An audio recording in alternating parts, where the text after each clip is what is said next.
Good evening, College Park. It is Tuesday, 7:30 p.m., March 24, 2026. I'm calling to the order of the regular meeting of the College Park City Council, College Park, Maryland. We'll begin the meeting with a moment of silent meditation followed by Pledge of Allegiance. Tonight, this will be made by Councilmember Ranker, and he is on the way. Thank you, right on time.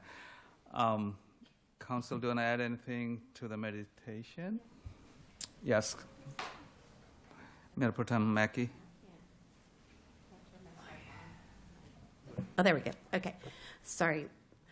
So I'd like to pray for the families of the servicemen and women that were lost in the conflict over in the Middle East, and also for the families of the young pilot and co-pilot that lost their lives at LaGuardia. And also, we should just be keeping our servicemen and women in our thoughts and prayers during this time. Thank you. Thank you. Anybody else wants to add? Seeing none, please join me in a moment of silent meditation.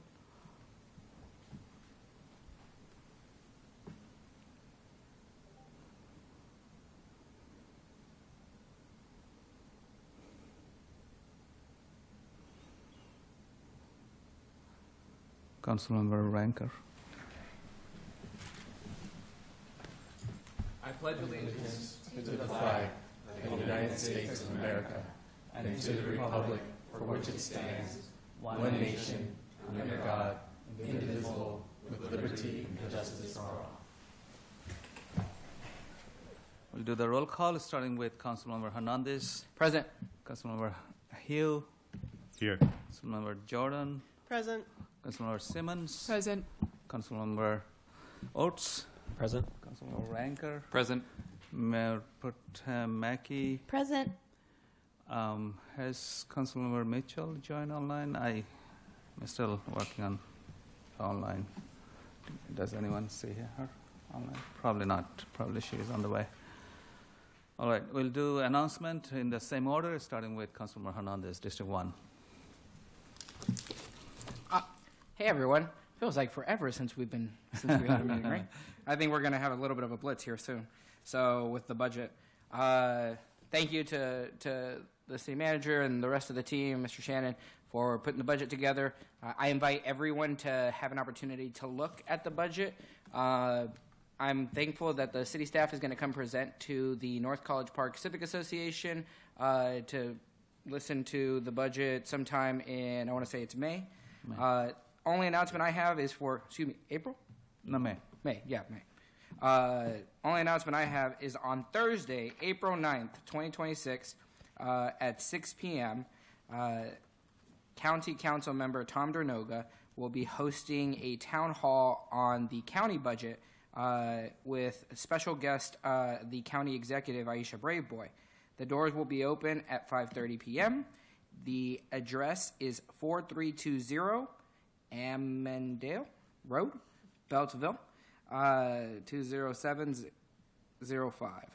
There's also a virtual link online, and we hope to see you there. I know that there's a lot of people concerned about the county budget, so this is your opportunity to provide comment into that. Thank you.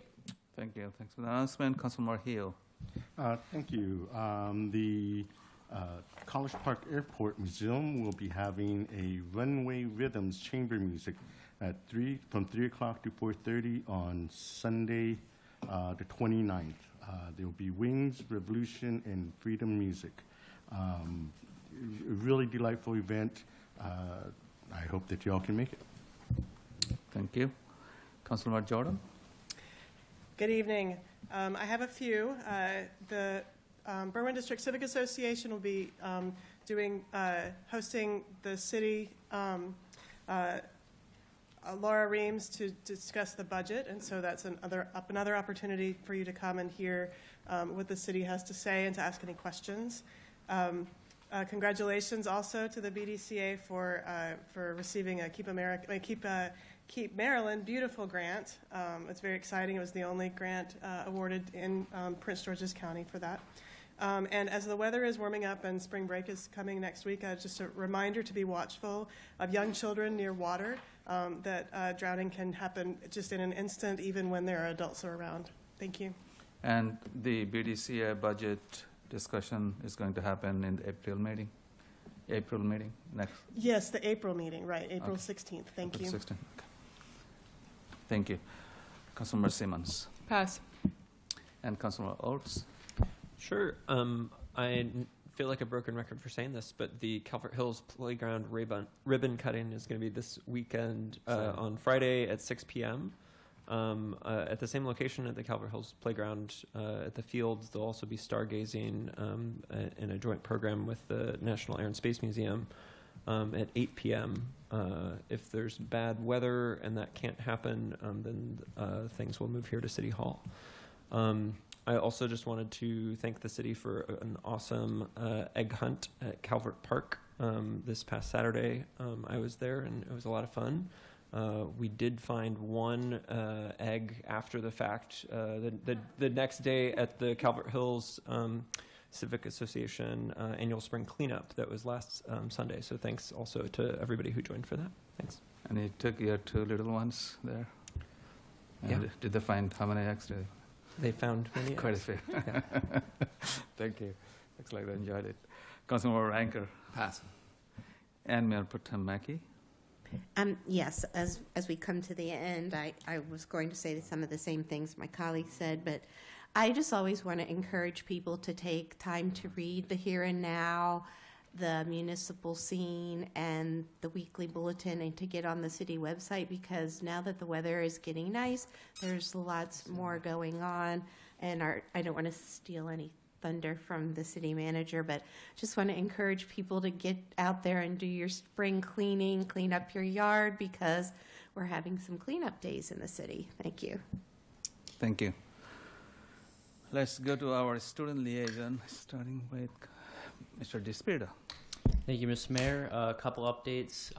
Before spring break, so about 2 weeks ago or so, I actually was doing a little bit of lobbying in Annapolis for good cause with policy person here, part of Advisory Council, Avi, and we were talking to various offices in the Senate, Senator Mewes' office, along with Senator Will Smith, to talk about the importance of good cause and to see if hopefully that can be brought to a vote and brought forward. Additional updates, we gave our standard update as well before break to the Student Government Association about the things we've been working on.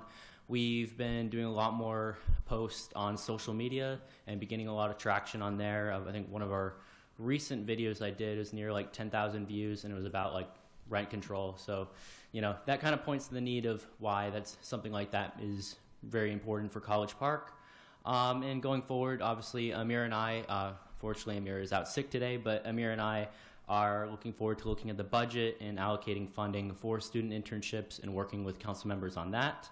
We're also continuing our efforts with partnerships with student orgs on campus that are fighting for a UMD sanctuary campus and protections against ICE.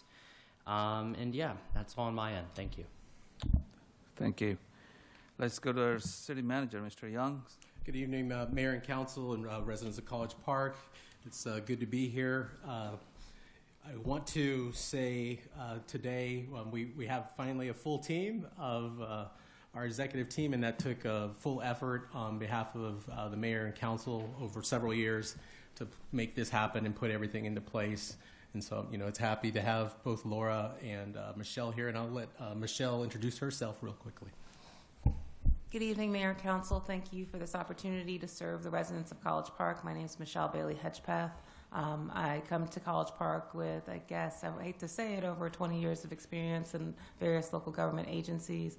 Lastly, my last post has been was the town administrator at Bladensburg, Maryland, for the last 2.5, 3 years there.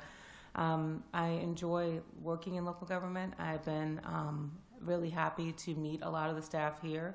I think I've got a good handle on some of the departments that I'll be working with, and I look forward to implementing all the many things that Kenny and the council has put together as a list for me to work on. My board is starting to get full, but it can always get fuller. So again, I look forward to working with you all, and thank you for this opportunity. Thank you. So lucky to have you, and welcome aboard. Can you give a round of applause for coming here? Thank So you. just a couple of other announcements. So save the date for the Spring Street Fair. The Spring Street Fair returns on Sunday, May 17th. And we're accepting applications for arts and craft vendors to be part of the Be Loved community event. And you can apply at www.collegeparkmd.gov/springcraft vendor. We also have the Purple Line will begin live wire testing along the sections in Prince George's County, including the University of Maryland campus. That starts tonight. Testing will take place nightly from 10 p.m. to 6 a.m. And the light rail vehicles will travel from the College Park UMD station along Campus Drive through Rossboro Lane, across Route 1, and continue to the Delphi Road UMGC UMD station. Drivers could experience some delays as those are moving through. They're going through at very low speeds at this point, and that's just part of the testing process. You may hear some sirens and horns, but those are all part of the testing process. So look forward to that. It's the Purple Line starting up has been delayed, so it's good to see that the testing piece of that is started. We also have a couple of construction announcements. The city's contractors resume work on the Rutan Street sidewalk project. Please expect temporary lane closures and pay attention to parking restrictions that are going to be posted on the orange barrels. We also have the Prince George's County Department of Public Works and Transportation. They're going to continue to work on bike improvements along Rhode Island Avenue between Sunnyside Avenue and Paducah Road. And expect single lane closures during the daytime hours.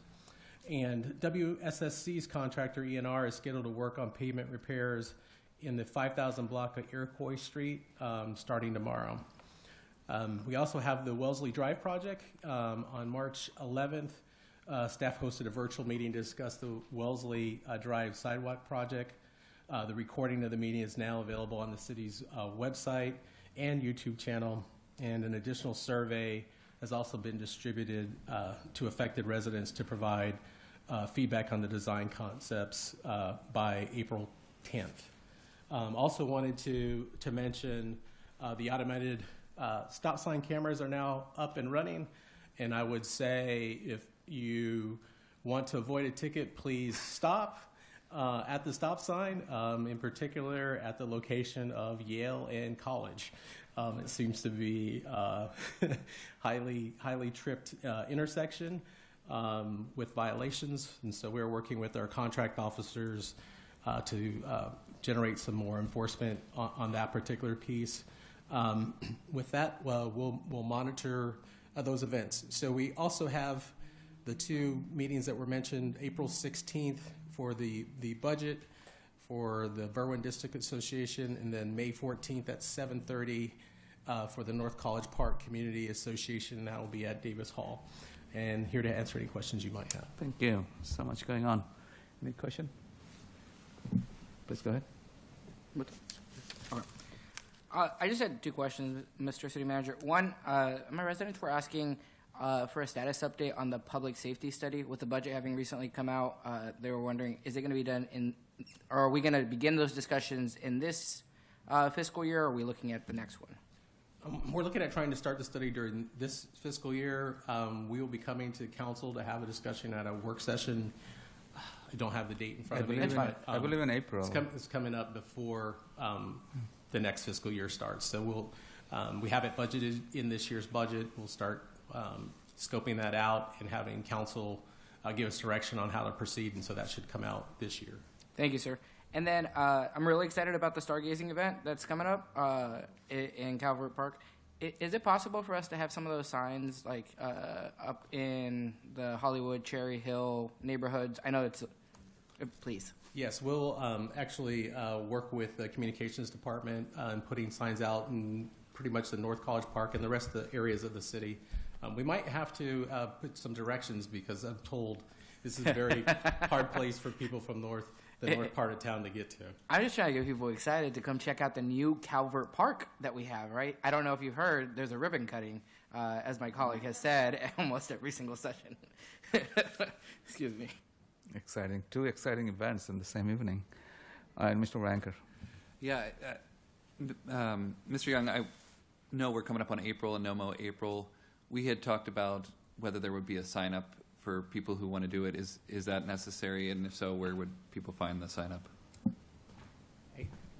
I don't know where that landed, to be honest with you. I'll have to check. I don't believe we've been requiring a sign up anymore. Now they can always come by and get signs at City Hall. We'll make those available, but I don't believe we've required people to sign up for that. No. Any more questions? I can get back with you. Seeing none. Seeing none, let's do acknowledgements. We actually have quite a few former elected officials in the room, and starting with former District 2 City Council Member Bob Catlin. Thank you for joining. And also former District 2 Council Member Maxine Gross. Thank you. And also another former District 2 Council Member, Susan Whitney. Thank you so much for coming. And former District 1 Council colleagues, our Council colleagues actually, Kate Kennedy. Thank you so much for joining. I hope I'm not missing anything else. All right, saying none. We don't have proclamations. Is there any amendments to the agenda? If Move not, to approve the agenda as written. Second. all in favor say aye. Aye. Any opposed? Any abstention? The agenda has been approved. Now is the time for public comments. If you are here to talk about anything on the consent agenda or non-agenda item, this is the time to come to the podium, and you have up to full 3 minutes. Mr. Catlin, for the record, please state your name. Yes, thank you, Mayor Kabir, members of the City Council. My name is Bob Catlin. Currently the president of the Berwyn District Civic Association and a fairly long time resident of College Park. With respect to our upcoming meetings, we still are uncertain about our location. There's been some new developments that make things more, I guess, unsettling a little bit, so we're going to have to be working on it to see where we'll meet, because our property that we've been meeting in got sold. And when we haven't talked to the new owner about using the property, he's given the okay to use the property for the Trolley Trail Day in June, and we're very hopeful because he's very, very interested in the community. So I think we'll be able to work something out. I'm not sure last month I said historical tidbits. I was going to talk about item probably number 4 on the 6 items that made College Park what it is today, and that was the development and building of a parking garage in the city. I think College Park has the only municipal parking garage in the county. Way back in 2002, when the revised sector plan for Route 1 was adopted to put housing on Route 1, another thing that it did was it provided that people could build without providing parking. There was a process where you could pay a fee in lieu, and you could waive part or all of your parking requirements. And in 2002, when the sector plan was adopted, 2 developers came to town pretty quickly with projects. One was Otis Warren, who was an African-American developer from Baltimore, who proposed the 2 buildings that make up University View. And another developer came from Montgomery County, and he had built some extensive strip retail in Wheaton. And where his current Terrapin retail strip exists today that's ready to be torn down, that had been an abandoned gas station that he wanted to redevelop without any parking. Providing no parking upset a lot of merchants downtown, and it certainly upset the owner of the College Park Shopping Center. So they put a lot of pressure on the city to build a parking garage. So I think in next part 2, I will talk more detail about what happened. This will probably be a 3-part episode. Thank you. Thank you. Just bringing those interesting pieces of history. Former Councilmember Whitney. Hello, Susan Whitney, College Park resident. I just wanted to say I'm very excited to see progress in swing again on the Rueton Street sidewalk. I did want to note that it's pretty tight through there with cars now that the sidewalk is in place. So I'm just wondering when the one-way street will be initiated, because I've seen a lot of, kind of waiting to people trying to scoot by each other. So yeah, just want to make that comment because I noticed it on the way here today. Thanks. Thank you. Thank you for the comments. Anyone else? Seeing none, let's go and approve the consent agenda. We have 4 consent agenda items, and Mr. Mayor, I believe one of the residents raised their hands in the back there. I guess. is there anyone who wants to speak in the room? I don't see it. Do you have anything on the consent agenda or non-agenda items? Non-agenda. Please come forward. Please keep your comments short, within 3 minutes, even shorter. So state your name for the record. My name is Hussein Wahid. I'm working with the Advanced Technology Acceleration Initiative, University of Maryland College Park. And last time I had provided an update on HB 1570 regarding state standards development and review process for government procedures. It went through one hearing, and just after the hearing, there were some comments from MDOT, and we realized the comments had been addressed several decades ago in another initiative through another set of standards, and that was the purpose of this very bill. The whole initiative was to expand and apply it for different industries. So we have to address those standards, and we are seeking a lot of collaboration in the House with technical experts, internal, external, College Park leading professors and engineers in the industry. So the work is in progress, but we have to make some request for the development of guidelines, even though the bill may not be adopted, but the guidelines could proceed. And usually the process is, even if the bill is passed, it takes a couple of years for administrations to develop a guideline and implement. So we are in this times each year for inspections, but the problem is groups do not know about it, and there is this unevenness in the implementation of collaborative, interactive implementation specifications and standards. So I had this quick update, and there are some other tidbits, very important pieces of information. I'll share it later on if time allows. Thank you. Thank you. Thank you for coming and speaking. Please come forward. State your name for the record.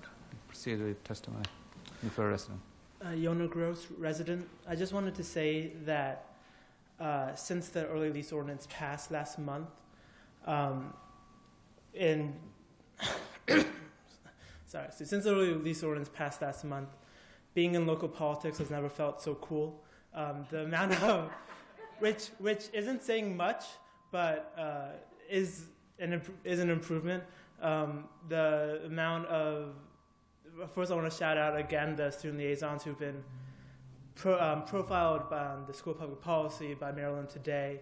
The amount of people who have reached out to me who don't care that much about politics, aren't poli-sci or politics majors. Probably, I don't even think they're aware that there is a city council in College Park, who have been so, who, A, now they're aware there is a city council in College Park, but B, have been saying, I didn't know, I had to sign my lease 10 months in advance. I had to sign my lease. I wasn't able to study abroad because of this. People who didn't show up because they, unlike me, have a life, but... You do have a life. But just are so thankful. So I just want to again thank the City Council. The hard work is still to come, implementing the early lease ordinance. But sometimes I come up here and be critical. But every now and then, it's nice to come up here and say, "Good job." Thank you, Mr. Mayor. Excuse me for being late, but can I say something, please? Certainly. So trust me, everyone knows about the early lease program.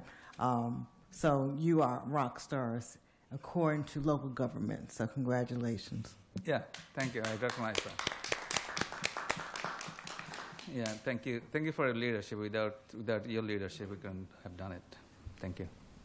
Thank you. It's strongly recognized. Anyone else in the room wants to speak? I do not see any virtual hands. So let's go and approve the consent agenda. Let me read them out. There are 4 of them. The first one is 26G27, award of contract in the amount of $135,864 to Apple Ford under Baltimore County contract number SEN-1000379 to one purchase for one 2025 Ford E-450 Starcraft 21 passenger bus with 2 passenger wheelchair lift and capacity. 26G28, award of Sourcewell contract number 020223-CEC in the amount of $50,103.93 to Metro Bobcat Inc., Forestville, Maryland, for the purchase of one 2026 Bobcat L28 small articulating loader with 50-inch bucket and 54-inch plow blade for clearing snow and ice on bike lanes and trolley trail in the city of College Park. Number 3 is 26G29, which is the approval of the Community Services and Spanish Translation Assistance Grant of for $2,420 for Barwin District Civic Association, BDCA, as recommended by the Council Grant Subcommittee. And the 4th and final one is 26G31, which is the annual renewal of insurance contracts. Can I get a... Move to approve the consent agenda. Second. All in favor, say aye. Aye. Any opposed, any abstention? The consent agenda has been approved. Let's move to the public hearing, and we have only one, which is 26002, and this is about the ordinance of the Mayor and Council of the City of College Park authorizing the sale of certain property located at 5021 Lakeland Road, College Park, Maryland, and so no longer needed for a public purpose. Let me see who is going to take it. Is it our our city attorney?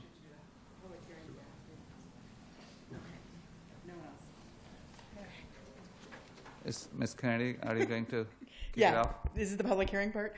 It's amazing how quickly you Now, forget. is there a presentation? Is there an introduction by staff or attorney? Ms. Ferguson, do you want to kick it off? Yes, you have the ordinance and the contract of sale, which would come first, and then also a grant agreement that was provided to you. These are all documents that give the next steps for what we spoke about last time in February about the sale of this property, and then the grant agreement and the construction of a 1 or 2 dwelling house on the property. Right. Thank you.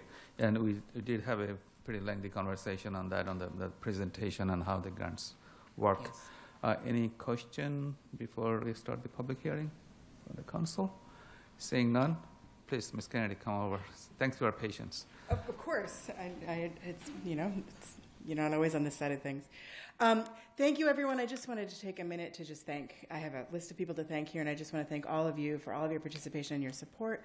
I'm here as the chair of the housing trust, and Orlando's here as well. We can answer any questions you have, but I just want to thank a group of people, everyone that came together for this project. It's been such an amazing project. We're really excited about it. We're really looking forward to the partnership with Habitat, so thank you, Habitat. Thank you to the Lakeland Civic Association, many of whom are in the room, Robert, Maxine, and Ruth, so thank you so much.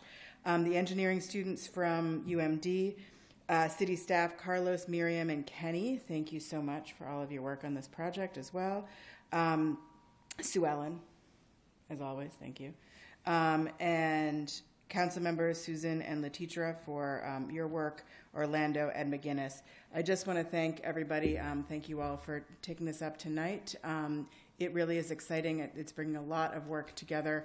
As you all know, you had a presentation from Orlando about a month ago, and we're really looking forward to the project, the new house that'll be there, and the access it'll have or people will have affordable housing access. So thank you guys so much. Thank you. Thank you for your leadership and advocacy. Appreciate it. And also thank you, the Lakeland Civic Associations and Lakeland community members for your hard work. Anyone else who wants to speak on this item? Mr. Catlin. State the name for the record. Yes, thank you, Mayor Kabir and members of the council. Bob Catlin, longtime former councilman. Historically speaking, I will point out that College Park has previously donated 6 lots in Lakeland for affordable housing. Back in 1997, 2 of the properties left over from urban renewal were given for affordable housing. One is on Navajo and one's on Lakeland Road.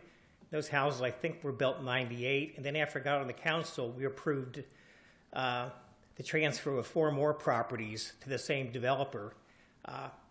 And those properties kind of wrap around the eastern end of Navajo to the road that takes you into the industrial park.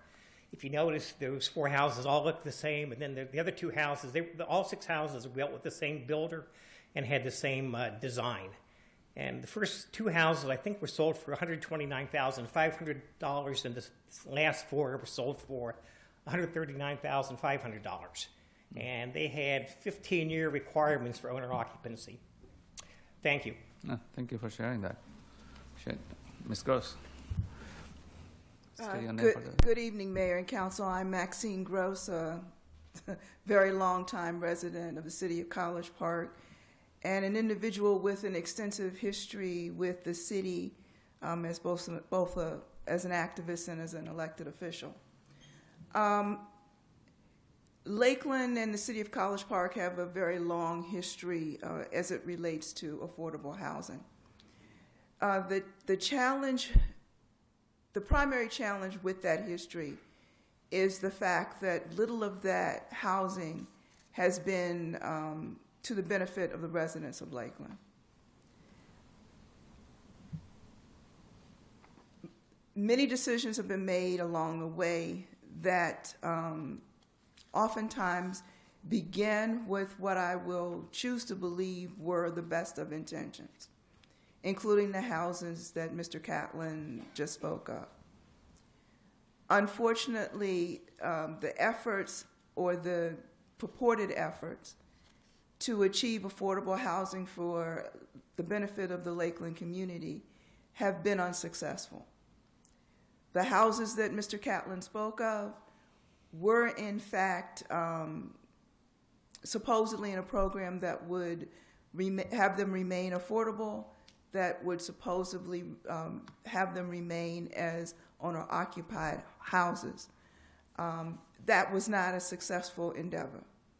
If you look at those homes today, and if you looked at them only a few short years after they were built, they became rentals and owned by folks living elsewhere and not becoming a part of the community. That has happened on a very regular basis within Lakeland. And I would argue it's a similar pattern that continues in many other similar communities of people who oftentimes were considered the other in society. This, I think, is a unique effort that the city is making today with the trust and the associated restorative justice process that's being undertaken, where the voices of the community are actually being listened to this time. And prayerfully, legal mechanisms will be put in place that the homes do remain owner-occupied and do remain opportunities for folks to come and become long-term parts of the community. And I thank you all for your efforts, and I encourage that you go forward with this process to make affordable, long-term residents of the Lakeland community a place that we can all be proud of. Thank you. Anyone else wants to speak on this item? Ms. Whitney? Hello. Susan Whitney, resident of College Park, former council member. Happy to be back in chambers with all of you. I wanted to start by thanking city staff, the Community Preservation Trust, the city attorney, Habitat for Humanity, and of course the Lakeland residents for their work on bringing this proposal together. I think it's very exciting, And I highly encourage all of you to vote in favor of this sale of 5021 Lakeland Road. I think this is another tangible step toward restorative justice for the Lakeland community. And I would also like to encourage Habitat to consider carefully and come to the community with a proposal for a duplex on the site. Having that, I was actually a little surprised that that wasn't part of the last presentation. I think having that meets a couple of different goals that the Lakeland community has had. There's a goal for more missing middle housing, which of course the duplex is a prime example of. There's also a goal for more owner-occupied housing, so that would create 2 owner-occupied homes instead of 1 on the site. And then in addition to that, I would like there to be, as much as possible, an aggressive outreach to the Lakeland diaspora and the Lakeland community to hopefully bring some Lakelanders back to Lakeland. That is a wonderful location right across from Embry AME Church, right in the center of a beautiful neighborhood close to a newly renovated park. It's a wonderful place to live, and I would love for some former Lakelanders or their children or their children's children to come back and make Lakeland their home again. I think I want to thank all of you for considering this and hopefully for your support. And finally, I just wanted to say that former council member Letitra Brown-Esters sends her regrets that she cannot be here tonight. She very much wanted to be here, but it's been a very intense week of work for her, and she was actually leaving Baltimore at 7 p.m. So there was no way that she could make it. She's hoping to tune in. So thank you. Thank you. Thank you so much for coming and speaking. Anyone else? I do not see any virtual hands. Seeing none, I declare that the public hearing has been held. All right. So we have 3 items at tonight's agenda on 5021 Lakeland Road property. So this is the first one, which is public hearing we just completed. There are 2 action items related to that, and the first one is 26G24, which is about the approval of contract sale of 5021 Lakeland Road. And I believe, Ms. Ferguson, you want to talk about that? Okay, please. This is the contract of sale that would allow the city to sell the property to the trust. The proposed sale would take place at the end of April. You are required to adopt an ordinance also to confirm this contract of sale, but the contract of sale has the terms of the sale, and on the determination that this property is no longer needed for a public purpose. So the contract goes first, and we're requesting that you approve the terms of the contract, and then after you would do that, then you would adopt the ordinance, which confirms the contract and also incorporates by reference the grant agreement that then involves the trust and Habitat and the city in a full agreement as to what will happen once the property is conveyed. All right, thank you. Any question for Ms. Ferguson? Mr. Hernandez. Yeah, one question. I guess I really don't know where in the legal process we give our consent for, I guess, transferring the property. But I do want to, and I don't even know who to direct this question to because I know that there's so many partners working on this together. But one of the things that Ms. Gross mentioned was that in the past use cases where the city tried to be involved and help out with affordable housing in the Lakeland community, it kind of just, I don't know if it was for whatever other reason, but they became not owner-occupied. Is it possible to include, I know that once we transfer the property, we don't necessarily have a stake in it, right? Or I guess, I don't really know what it is. I'm just going to say it. Is it possible for us to include in the covenants, once it's transferred to the first owners, that it remain owner-occupied? Or have we considered that this time? I think Ms. Ferguson, can you respond, please? I can take part of that, and maybe I'll ask Sue Ellen to back me up here. So the way in which the contract is structured, it would fall under the trust eventually of CP Cups, right? So I believe that's a 99-year covenant that comes with that. That's the longest you can really do.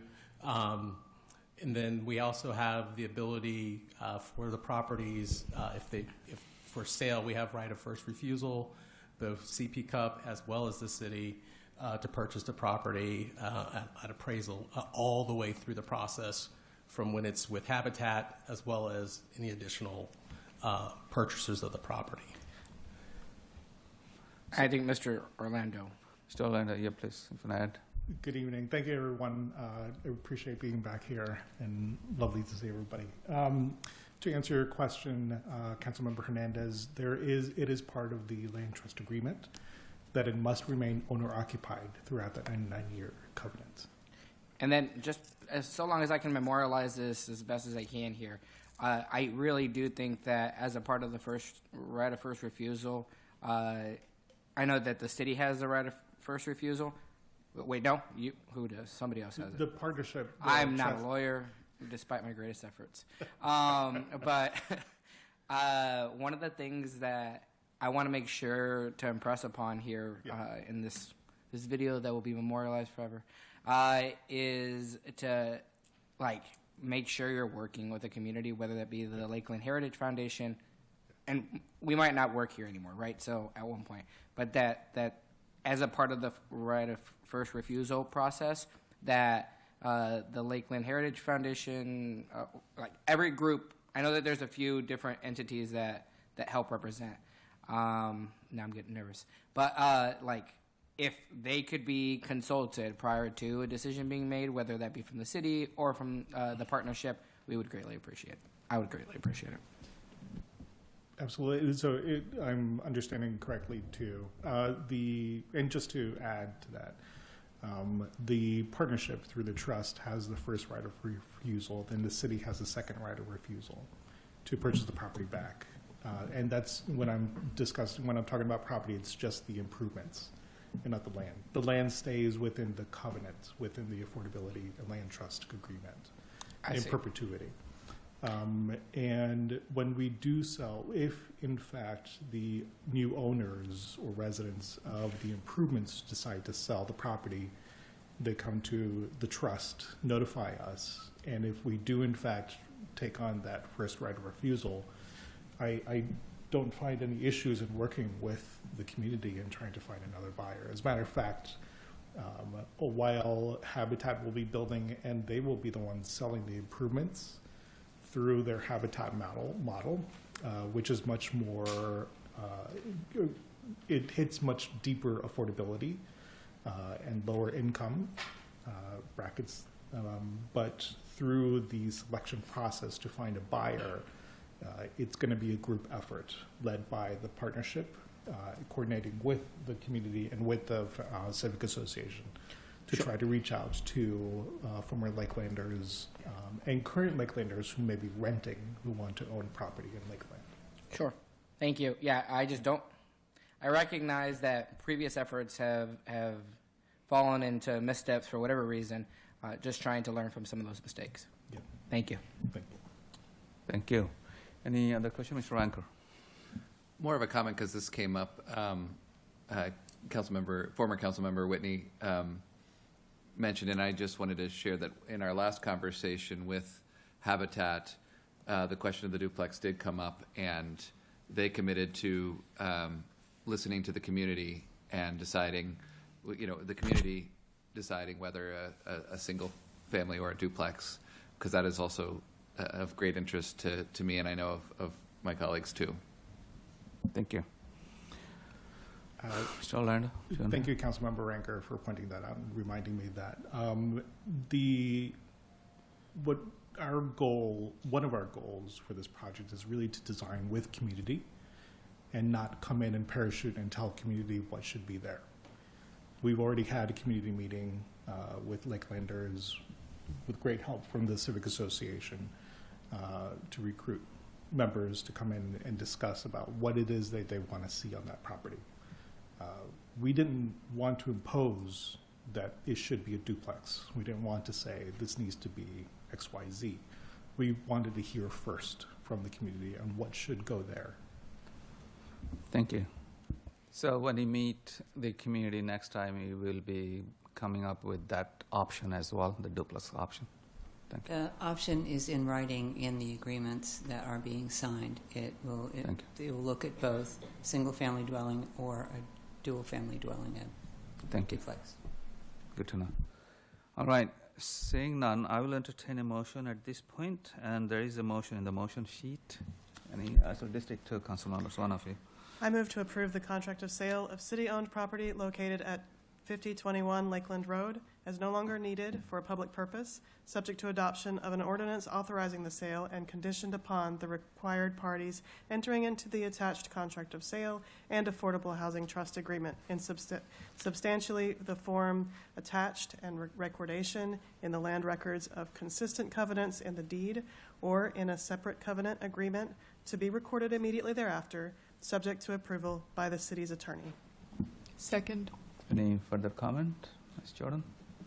I do want to say that we are very excited about this effort. I remember the storm that day for this particular property and walk by it frequently, and it's wonderful to see this project give the life to the property after it has sat unused and in such a wonderful way, involving so many different organizations, which further benefits College Park and the residents of Lakeland. Thank you.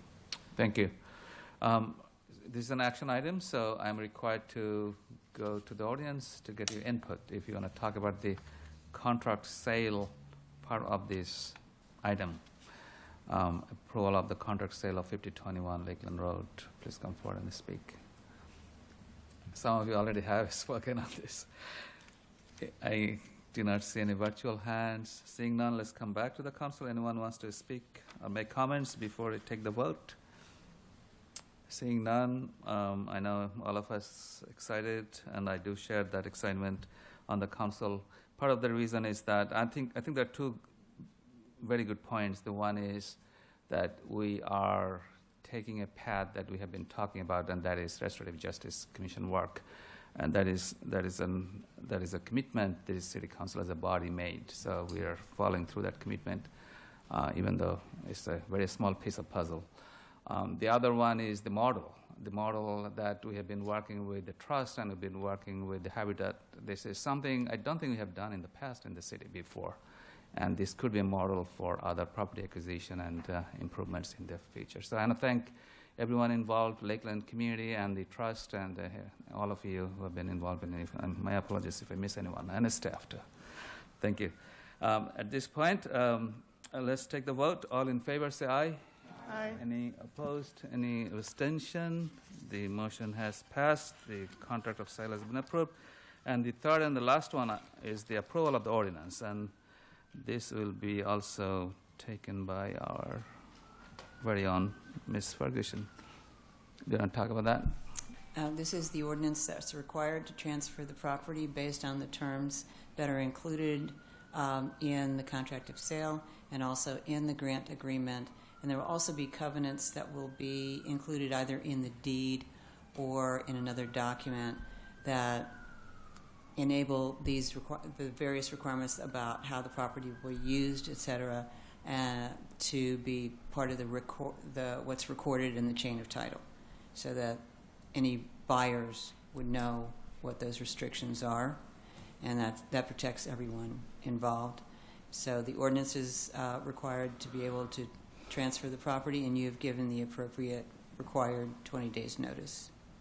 Thank you. This is more legal than the previous one, it sounds like. That's why it's called ordinance. Any question to Ms. Ferguson? If not, I will entertain a motion. Again, I turn to my District 2 colleagues. Maybe this time Ms. Simmons is going to move it. I move that the City Council adopt Ordinance 26002 to authorize the sale of the city-owned property located at 5021 Lakeland Road as no longer needed for a public purpose, conditioned upon the required parties entering into the attached contract of sale and affordable housing trust agreement in substantially the form attached, and recordation in the land records of consistent covenants in the deed or in a separate covenant agreement to be recorded immediately thereafter, subject to approval by the city attorney. Second. Further comments? Concerns? Yes, thank you. I did just want to make brief comments. I know we've talked about this a number of times before, but I wanted to kind of start high level and get a little bit more granular. I do think, as I've said before, this is an incredibly important and exciting project, both for the city and the residents, and specifically for the Lakeland community.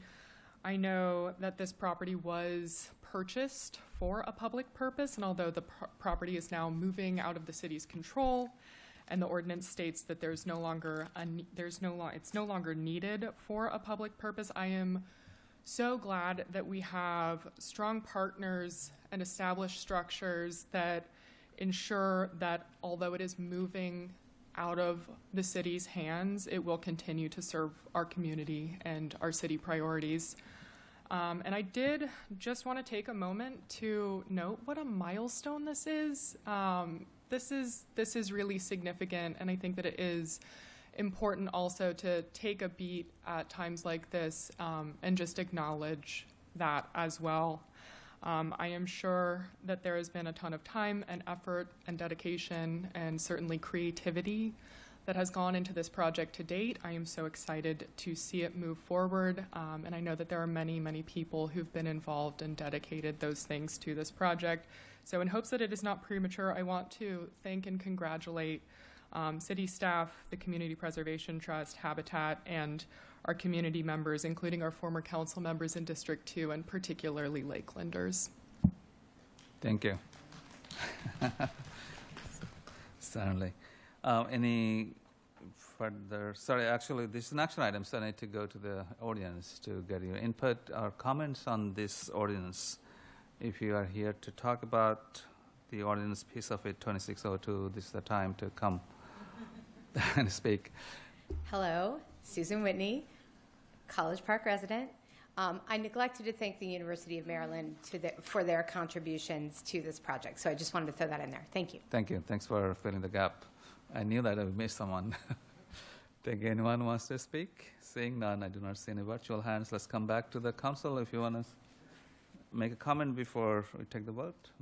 Councilmember Hernandez. Yeah, I want to take a second and thank the partnership. Right, I think this is a good blueprint here for what's possible. Right, and I'm hopeful that this will also prove as a proof of concept for what Habitat for Humanity can do across the city. I know that we've been working with them across some of the other projects out of Youth and Family Services, but at least they'll know our zip code, and that we will have at least one project that we've worked on. And I'm excited about what that means for the future. Thank you. Certainly. Thank you. This is just the beginning, right? We'll do many more. Thank you. Any further comments before we take the vote? Seeing none, let's take the vote. All in favor, say aye. Any opposed? Any abstention? So 2602 has been approved. Thank you again. Congratulations. Now we can do clapping. Thank you. Such an exciting time. Please go ahead. Eunice, have final words. Thank you. I just want to say thank you to everyone. I truly appreciate this. We truly appreciate this. It's been it's just the beginning to a very long process and to a very great project. And just as mentioned before by Councilmember Hernandez, Mayor Kabir, and it is just the start. This is just one start, and it is a pilot program. And I'm treating this as a pilot because I do envision this to be a model for College Park and for the rest of other town gowns.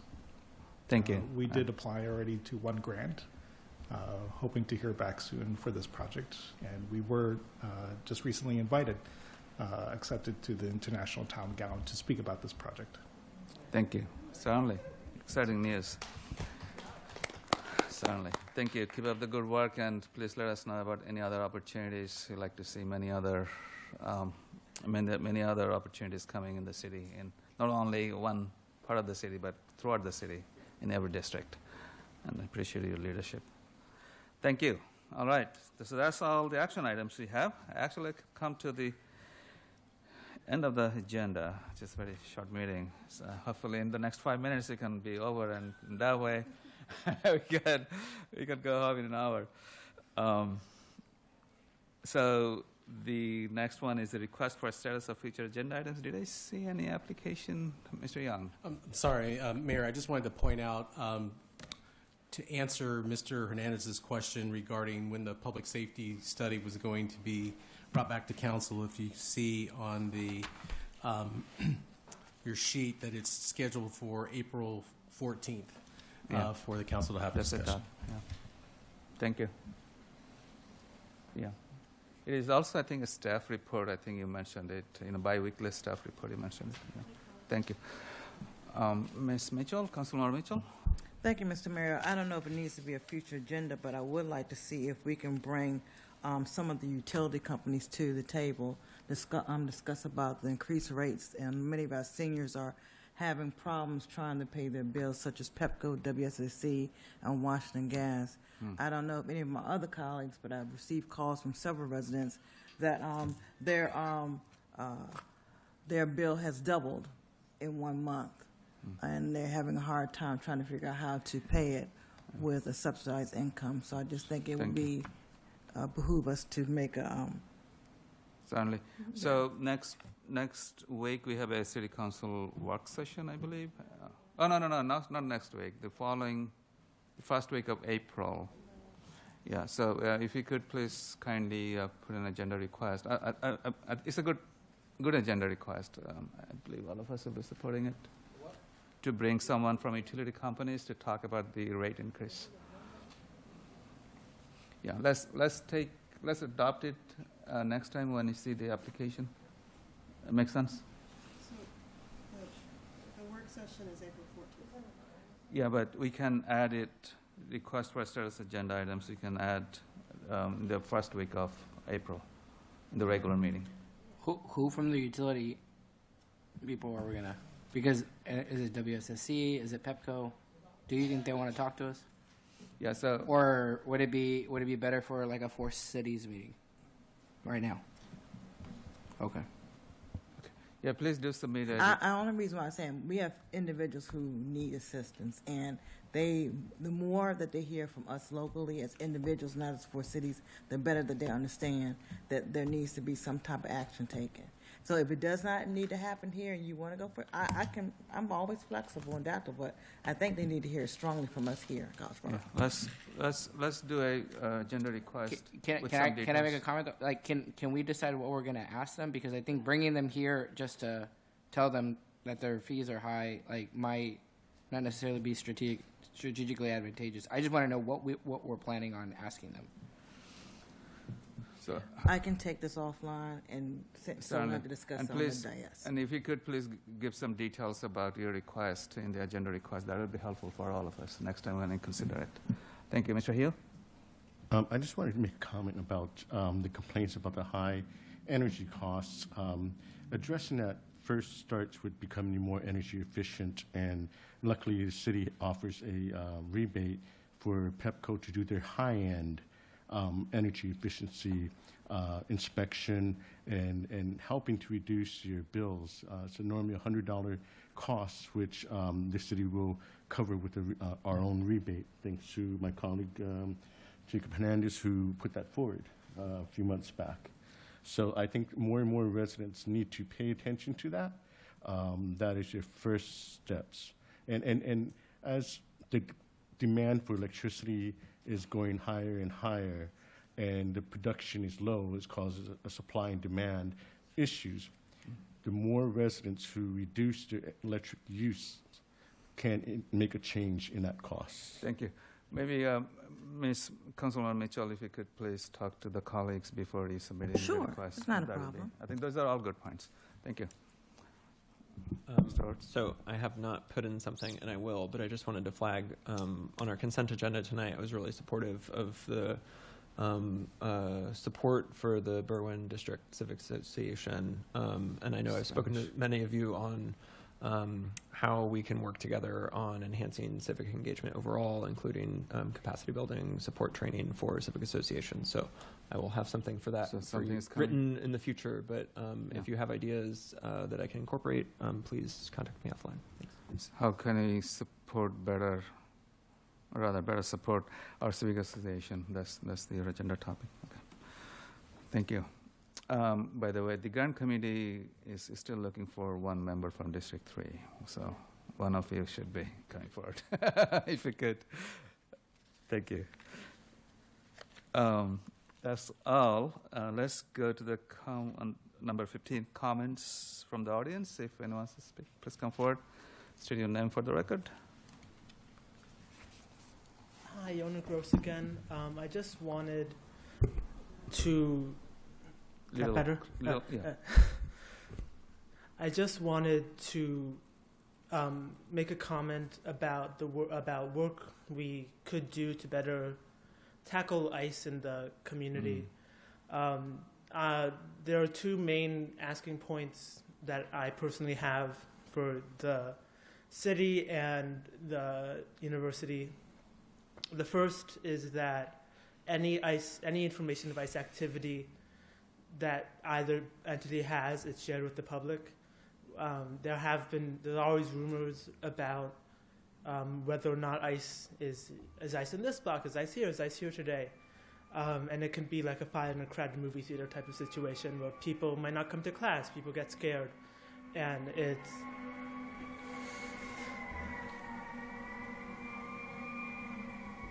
Yeah, please continue. And it's... it can be terrifying for people given what we've all seen to citizens and non-citizens alike, given what we've seen ICE do in the communities across the country. The second, again, for both the city and the university, is that they issue a statement saying they will not coordinate or cooperate with ICE without a judicial warrant. I know this isn't as applicable to the city, given we don't have a police department. We don't have a police station. We don't have a jail, but we do have information. The city does host information on who lives where, how long they've lived where, what documents they've given to the city, what financial documents they've given to the city, what permits they've applied for, which can all, in theory, be used in an ICE investigation. And I would love for the city to say, if ICE comes to us, we're going to come back to you and say, come with the judicial warrant or leave. Which I have not heard from the city. And for the university, which is less applicable to the city, to say they will not allow ICE into private residences without a judicial warrant, which we have not heard from the university administration. I'll end with a story that's popular in activist spaces, which is during the Vietnam War, there was a man who every night would go to the White House with a candle. And after years of doing this, someone came up to him and asked, well, what's the point of this? You're not going to change the White House.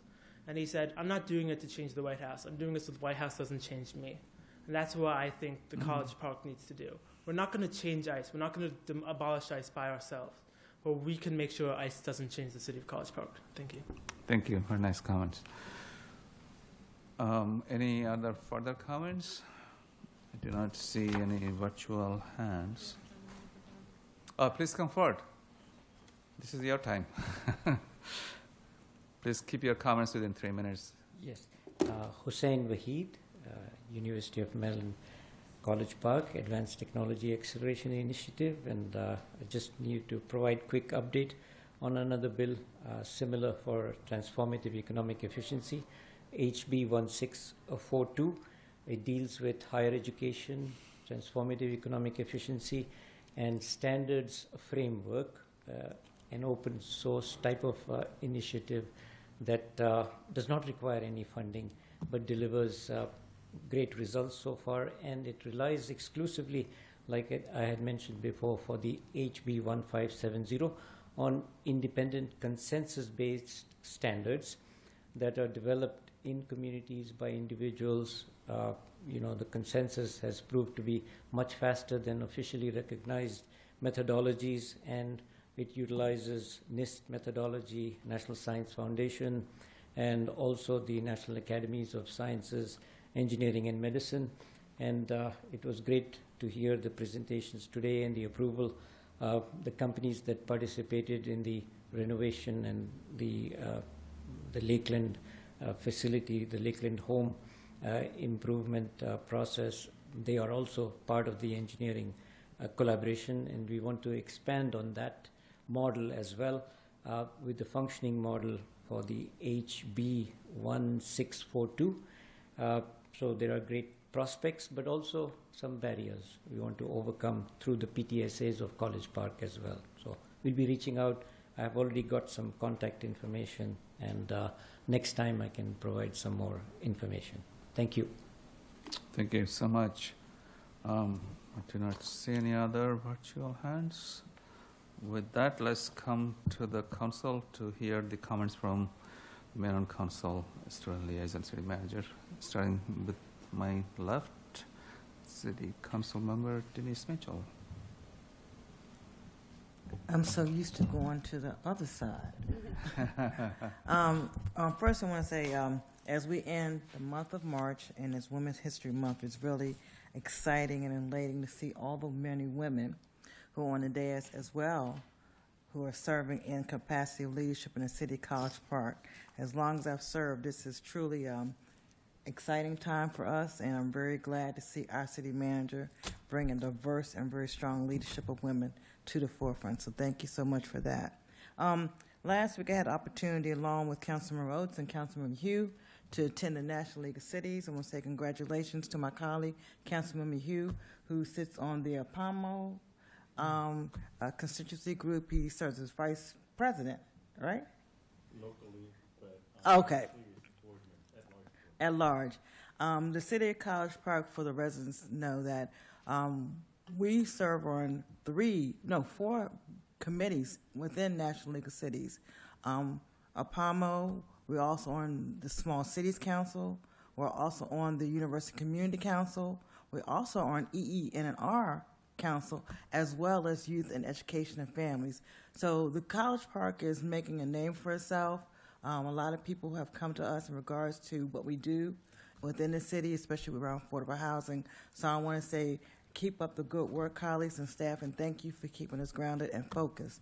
Last, I want to say that last week, myself and Mayor Pro Tem Mackey held a District 4 community engagement session with Eric Olson, County Councilman Eric Olson. It was a very engaging conversation.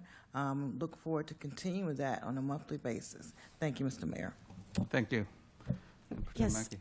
Yes, I had the opportunity to go to 2 Council of Government meetings, and the one is Human Services, and this title was Affordable Housing, and they had a spin on it that I hadn't heard about collaboration between worship centers and cities on using land that is owned by worship centers to build affordable housing units on it, sharing the land. So it was very interesting. And I went to Northern Virginia, so it was a little tough, but it was a great experience. And the second meeting I got to go to was the Chesapeake Bay Water Policy Committee, which I've been on that since I first started on council.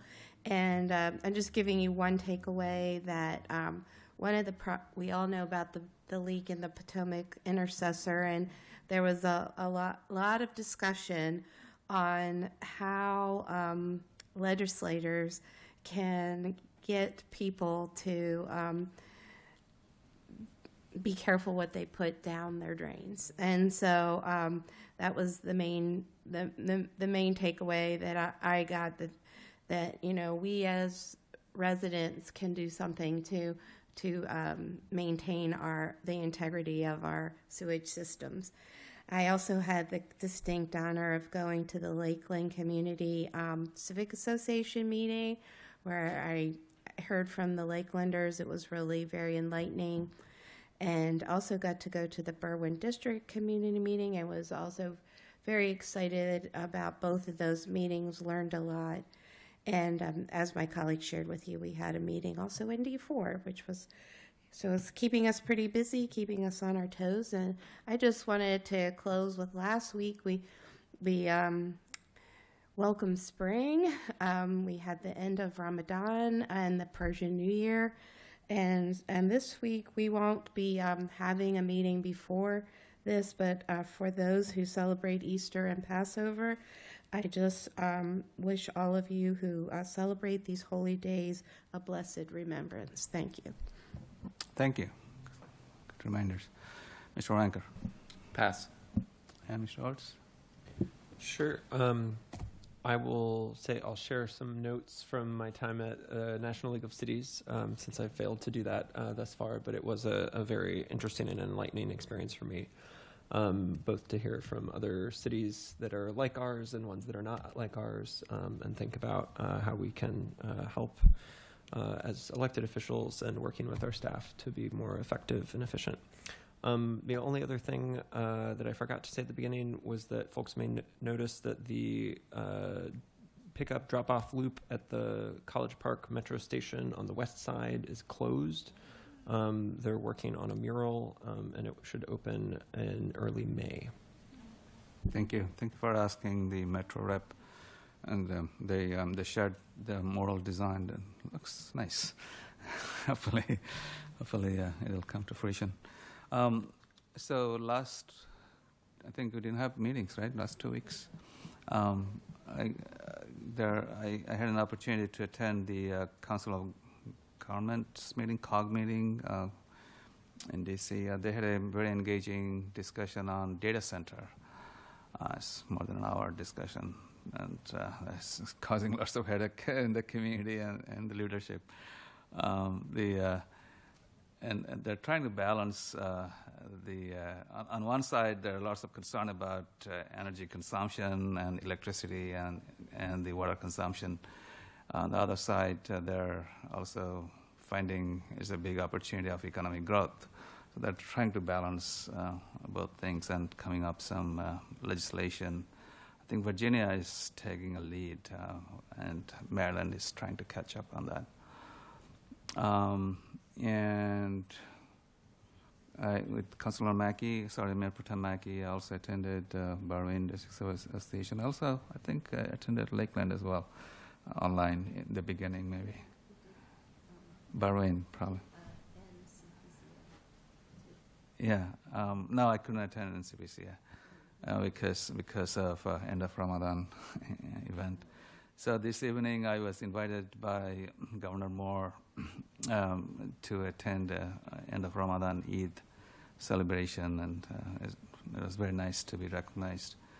And he gave a very nice speech, and very nice to be recognized. Tomorrow I will have an opportunity to meet other mayors at the. There's a meeting with county executive tomorrow. This is I believe she's doing every month or every 2 months. It's an opportunity for us to interact. And I look forward to attending this Friday's ribbon cutting. Pretty exciting. And also a stargazing event at the same time, I think. We'll stay longer. And I want to invite everyone to join that event. It will be fun. All right, with that, let's go to Councilmember Simmons. Pass. And Councilmember Jordan. Yes, thank you. I had the pleasure of participating with staff and the Berwyn District Civic Association, several board members, to do a walkthrough of the newly purchased city property at 8011 Rhode Island Avenue, to see what exists in the property and what could potentially be conceived as what the city might do. We've been working with staff to come up with a questionnaire that will be coming in the future to see what the residents, not just of Berwyn, but also of College Park, would be interested in seeing there, considering it's on the trolley trail and a nice space.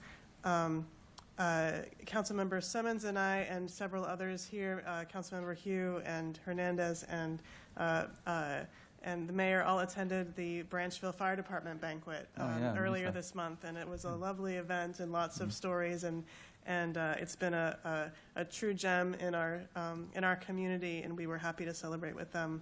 I also attended the egg hunt for the tail end of it on Saturday, and it was such a nice event, a beautiful day, and so many happy families and community members getting to come out, and just kudos to our staff and the different people involved with the event. Just thank you for putting that on. And finally, the Berwyn District Civic Association meeting I was able to attend last week, where a speaker came from the UMD Extension to give a talk on sustainable lawn care. Thank you. Yeah, that was a nice ton of information. Thank you. You've been very busy. Mr. Hill. Yes, thank you. Since the last meeting, I attended the University of Maryland's Institutional Biosafety Committee, which prevents outbreaks in the community, through protocols being set on research.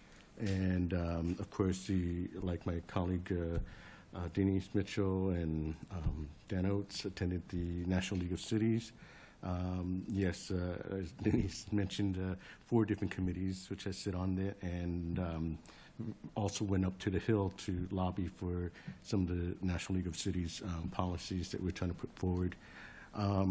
Also, I attended the Council of Governments Air Quality Committee's board members' budget hearing, settling a budget before a budget. And then tomorrow I will be attending the 100th meeting for the Council of Governments Climate, Energy, and Policy Committee, meeting in D.C. at what is it? The press club. Yeah, the press club, which will be interesting. I have not been in there, but yeah, good day coming up tomorrow. Thank you, and thank you for your involvement with the NLC committees, and congratulations on your appointment. I appreciate your leadership. Thank you. Councilmember Hernandez. I would share everything that I've done, but we want to go home. Just the 2 things that I'm super excited about that we did get a chance to do was really grateful to County Council Member Tom Dornoga for meeting with some of our residents about a school in District 2, Paint Branch Elementary School. Thankful for our colleagues and for their collaboration, and I'll do better at including everyone on emails. I'm so sorry. But it is something I weigh heavily. I will say they're just out there trying to whip the votes from the county. Like they're wanting, and passionately so, to keep the Chinese immersion program at Paint Branch Elementary School, along with potentially expanding the Chinese immersion program across middle school and high school. Councilmember Dornoga and his chief of staff, Michelle Garcia, were able to help taper and guide them and focus their energy and efforts, and it's going to be a long haul of a fight, but I'm excited to be able to work with our teammates to be able to help in any way that we can. The second thing, and this one was fun, got to read. So we started Read with a Buddy at at Monarch Preschool in College Park. It was great. Had the opportunity to read A Very Hungry Caterpillar. I learned English in pre-K kindergarten, so it was fun to go full circle and read it to the pre-K students there. It also proves that I can read at the pre-K level. That was an unnecessary pause right there, but thank you. It is challenging, to get their attention is not easy. It is challenging.